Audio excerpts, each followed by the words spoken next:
আসসালামু আলাইকুম। বাংলাদেশ বেতার গোপালগঞ্জ। খবর পড়ছি জান্নাতুল মাওয়া জেসিকা। শহীদ রাষ্ট্রপতি ও বিএনপির প্রতিষ্ঠাতা জিয়াউর রহমানের ৪৫তম শাহাদাত বার্ষিকী উপলক্ষে মাদারীপুরের শিবচরে দোয়া ও আলোচনা সভা অনুষ্ঠিত হয়েছে। গতকাল দুপুরে উপজেলা ও পৌর বিএনপি এবং অঙ্গ সহযোগী সংগঠনের উদ্যোগে আয়োজিত অনুষ্ঠানে প্রধান অতিথি হিসেবে উপস্থিত ছিলেন মাদারীপুর ২ আসনের সংসদ সদস্য জাহাঙ্গীর আলী মিয়া। সভায় বক্তারা জিয়াউর রহমানের রাজনৈতিক জীবন, মুক্তিযুদ্ধে তার ভূমিকা এবং দেশের গণতান্ত্রিক রাজনীতিতে তার অবদানের কথা তুলে ধরেন। অনুষ্ঠান শেষে শহীদ রাষ্ট্রপতি জিয়াউর রহমানের আত্মার মাগফিরাত কামনা করে বিশেষ দোয়া ও মোনাজাত অনুষ্ঠিত হয়। এ সময় বিএনপির বিভিন্ন পর্যায়ের নেতাকর্মীরা উপস্থিত ছিলেন। বিশ্ব পরিবেশ দিবস উপলক্ষে ফরিদপুরে মানববন্ধন ও বৃক্ষরোপণ কর্মসূচি পালন করেছে বিজ্ঞান আন্দোলন মঞ্চ ফরিদপুর জেলা শাখা। গতকাল ফরিদপুরে প্রেস ক্লাবের সামনে আয়োজিত মানববন্ধনে বক্তারা পরিবেশের ভারসাম্য রক্ষা, নদী দখল ও দূষণ প্রতিরোধ, জীববৈচিত্র্য সংরক্ষণ এবং জলবায়ু পরিবর্তনের প্রভাব মোকাবেলায় সবাইকে সচেতন হওয়ার আহ্বান জানান। তারা বলেন, নদ-নদী, খাল-বিল ও প্রাকৃতিক সম্পদ রক্ষা না করলে ভবিষ্যৎ প্রজন্মকে বড় ধরনের পরিবেশগত সংকটের মুখোমুখি হতে হবে। এ সময় নিয়মিত বৃক্ষরোপণ, পলিথিনের ব্যবহার কমানো এবং পরিবেশ বান্ধব পাটজাত পণ্যের ব্যবহার বাড়ানোর উপর গুরুত্বারোপ করা হয়। মানববন্ধন শেষে সরকারি রাজেন্দ্র কলেজ প্রাঙ্গণে বৃক্ষরোপণের মাধ্যমে কর্মসূচি শেষ হয়। এদিকে বিশ্ব পরিবেশ দিবস উপলক্ষে শরীয়তপুরে বৃক্ষরোপণ ও মানববন্ধন কর্মসূচি অনুষ্ঠিত হয়েছে। গতকাল মিশন গ্রিন বাংলাদেশের উদ্যোগে এবং শরীয়তপুর মুক্ত স্কাউট গ্রুপের সহযোগিতায় সদর উপজেলার স্বর্ণঘোষ ও দিঘিরপাড় এলাকায় এ কর্মসূচির আয়োজন করা হয়। কর্মসূচিতে বাংলাদেশ স্কাউটসের নেতৃবৃন্দ, রোভার স্কাউট, স্থানীয় ও শিক্ষার্থী জনগণ অংশগ্রহণ করেন। এ সময় পরিবেশ রক্ষায় বৃক্ষরোপণের গুরুত্ব তুলে ধরে সচেতনতামূলক প্রচারণা চালানো হয় এবং সবাইকে পরিবেশ সংরক্ষণে এগিয়ে আসার আহ্বান জানানো হয়। গোপালগঞ্জ পৌর শহরের ঐতিহ্যবাহী পাচুরিয়া খাল দূষণ ও কচুরিপানার দখলে অস্তিত্ব সংকটে পড়েছে। দীর্ঘ প্রায় ২ কিলোমিটার এলাকা জুড়ে কচুরিপানা জমে থাকায় এ খালটির স্বাভাবিক পানি প্রবাহ বন্ধ হয়ে গেছে। স্থানীয়দের অভিযোগ, পৌর এলাকার ড্রেনের পানি ও বিভিন্ন ধরনের বর্জ্য খালে ফেলার কারণে পানি দূষিত হয়ে পড়েছে।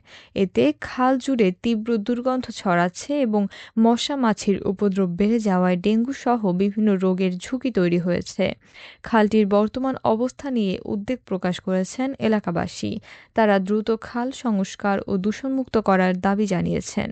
এ বিষয়ে গোপালগঞ্জ পৌরসভার প্রশাসক ফারিহা তানজিন জানিয়েছেন, খাল থেকে কচুরিপানা অপসারণ করে পানি প্রবাহ স্বাভাবিক রাখতে দ্রুত প্রয়োজনীয় ব্যবস্থা নেওয়া হবে। বাংলাদেশ জাতীয়তাবাদী যুবদলের কেন্দ্রীয় কার্যনির্বাহী কমিটির ঘোষণাকে স্বাগত জানিয়ে নড়াইলে আনন্দ মিছিল বের করেছে জেলা যুবদল। গতকাল বিকেলে শহরের রূপগঞ্জ মুচিরপোল এলাকা থেকে বের হওয়া মিছিলটি শহরের প্রধান প্রধান সড়ক প্রদক্ষিণ করে। পরে সেখানে সংক্ষিপ্ত সমাবেশ অনুষ্ঠিত হয়। এ সময় জেলা ও উপজেলা পর্যায়ের যুবদলের বিভিন্ন নেতাকর্মী উপস্থিত ছিলেন। ফরিদপুর মেডিকেল কলেজ হাসপাতালে হামের উপসর্গ নিয়ে তানহা নামে আরও এক শিশু চিকিৎসাধীন অবস্থায় মারা গেছে। এ নিয়ে জেলায় হামের উপসর্গে মৃতের সংখ্যা দাঁড়িয়েছে ২১ জনে। জেলা স্বাস্থ্য বিভাগের তথ্য অনুযায়ী পূর্ববর্তী ২৪ ঘণ্টায় নতুন করে হামের উপসর্গ নিয়ে সরকারি হাসপাতালগুলোতে ভর্তি হয়েছে ৬৭ জন।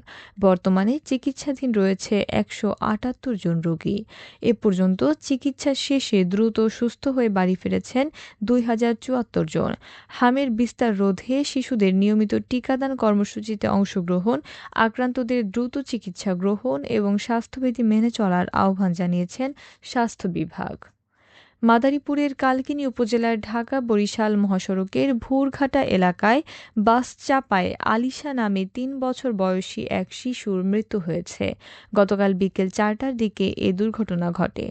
স্থানীয় সূত্রে জানা যায়, দাদার সঙ্গে বাজারে গিয়ে সড়ক পারাপারের সময় একটি দ্রুতগতির বাসের চাপায় ঘটনাস্থলেই মারা যায় শিশুটি। কালকিনি থানার ওসি জহিরুল আলম জানিয়েছেন, বর্তমানে পরিস্থিতি স্বাভাবিক রয়েছে। এদিকে এলাকাবাসী দুর্ঘটনা কমাতে মহাসড়কটি দ্রুত ৬ লেনে উন্নীত করার দাবি জানিয়েছেন। এখন শুনুন কৃষি সংবাদ।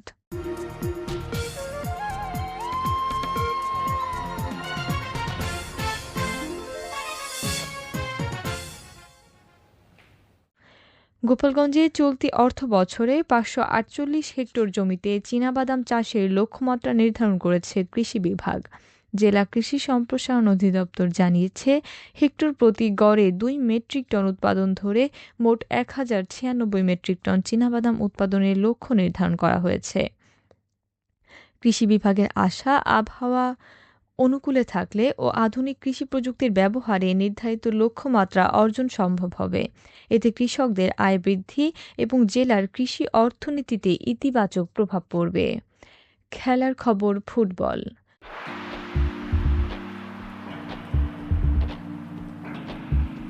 মাদারীপুরের শিবচরে প্রীতি ফুটবল ম্যাচে আর্জেন্টিনাকে ২-১ গোলে হারিয়েছে ব্রাজিল। গতকাল বিকেলে উপজেলার চর শ্যামাইল আমবাগান ক্লাবের উদ্যোগে অনুষ্ঠিত এ ম্যাচে স্থানীয় বিভিন্ন গ্রামের যুবকরা ব্রাজিল ও আর্জেন্টিনা দলে বিভক্ত হয়ে অংশ নেন। ৫০ মিনিটের প্রতিদ্বন্দ্বিতাপূর্ণ খেলায় ব্রাজিল জয়লাভ করে। আয়োজকরা জানান, যুব সমাজকে মাদক থেকে দূরে রেখে খেলাধুলার প্রতি আগ্রহী করতেই এ ধরনের আয়োজন করা হয়েছে। সবশেষে আবহাওয়া।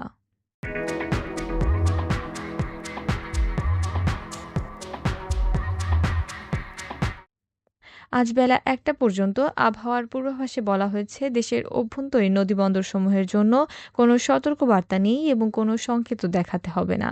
খবর শেষ হলো। আমাদের পরবর্তী খবর প্রচারিত হবে সকাল ১০টা ৩০ মিনিটে বাংলায়।